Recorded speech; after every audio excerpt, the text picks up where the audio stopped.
પહેલી ફેબ્રુઆરીથી સુરત શહેર traffic police દ્વારા નો હોન્કિંગ માટેની ડ્રાઈવ શરૂ કરવામાં આવી છે। આ પહેલ અંતર્ગત અમે તમામ લોકોને હોર્ન નહીં વગાડવા માટે અવેર કરીએ છીએ અને અમે એનું પાલન કરાવવા માટે અલગ અલગ સ્ટેક હોલ્ડર્સ સાથે મિટિંગનું આયોજન કરીએ છીએ। જે અંતર્ગત આજે અહીંયા કતારગામ હોલ ખાતે અમે લોકોએ જે એસેસરીઝના ડીલર, કાર ડીલર્સ એ લોકોની સાથે એક મિટિંગનું આયોજન કર્યું, જેમાં મોડિફાઈડ લાઇટ્સ,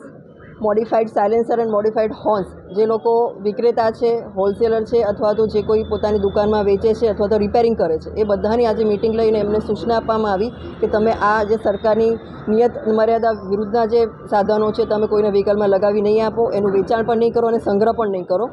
સાથે સાથે એ લોકોને આનાથી શું ગેરફાયદા થાય છે એની પણ સમજણ આપવામાં આવી અને લોકોને પ્રતિજ્ઞા લેવડાવવામાં આવી કે એ લોકો હવે પછી આવા કોઈ વસ્તુનું વેચાણ નહીં કરે અને અમારી જે આ મુહિમ છે સાયલેન્ટ સુરત સિટી બનાવવા માટેની, એમાં અમને સાથ સહકાર આપશે। જે કદાચ કોઈ પકડાશે અને એમનું ડીલરનું પણ જો કોઈ આવીના નામ સામે આવતું હોય તો પણ પોલીસે આ વખતે સૂચના આપે છે કે તમારી સામે પણ કાર્યવાહી થઈ શકે છે, એટલે સહકાર આપો। હા, અત્યારે અમે લોકો અવેરનું કામગીરી કરાવી રહ્યા છીએ, બધાને સમજાવી રહ્યા છીએ કે હોર્ન વગાડવાથી શું થઈ શકે છે અને શું નુકસાન થઈ શકે છે। અને સાથે સાથે અહીંયા જે ડીલર્સ આવ્યા છે એમને એવું પણ કીધું છે કે અમે જ્યારે કોઈ વ્યક્તિને અમારી પાસે આવશે અને જો અમને જાણ થશે કે એણે અહીંયાથી આ લગાવ્યું છે તો અમે એની પર પણ કાર્યવાહી કરીશું, જેથી કરીને ડીલર્સને પણ અત્યારે અમે લોકોએ એવી સમજણ આપી છે કે તમે આ જે છે લોકો તમારી પાસે